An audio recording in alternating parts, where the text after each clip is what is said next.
నిజంగా ఆర్గానిక్ తినాల్సిన అవసరం ఉంది. ఆహ్, అంటే మనకు తెలుసు కదా! ఎంత ఇది జరుగుతుందో. అంటే ఇంతమందికి ఫుడ్ కావాలంటే డెఫినిట్‌గా దాన్ని ఏదో అవును. అవును. అవును సార్. జరుగుతుంది. హ్మ్.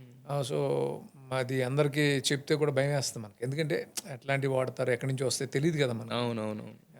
నేనెప్పుడు కొంచెం బేసిక్‌గా విలేజ్ నుంచి వచ్చాం కదా!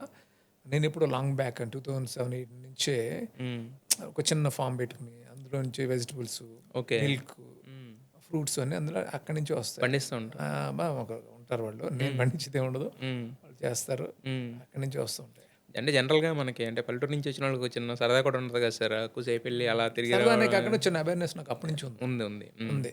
ఉంది. అందుకనే ఎప్పుడు నేను ఫార్మ్ నుంచి వెజిటబుల్స్ కానీ, హ్మ్. మిల్క్ ఇవన్నీ అక్కడి నుంచే వస్తాయి. హ్మ్. ఎగ్స్ నువ్వన్నట్టు. హ్మ్. హ్మ్. హ్మ్. ఇవన్నీ అక్కడి నుంచే సో, వస్తాయి. మొత్తం అదంతా సో, ఆర్గాన్ అంటే పాసిబిలిటీ ఉన్నంత వరకు ట్రై చేయాలి. హ్మ్. కానీ కష్టం కదా! హ్మ్. అంటే నేను కూడా చాలా ఇయర్స్ మామూలుగా తినేసాం కదండీ. ఏమో మరి అది నిజమో కాదో తెలీదు. యెస్. దానివల్ల ఏమన్నా జరుగుద్దో, రిస్క్ జరగదో తీసుకోవడం తెలీదు. ఎందుకు?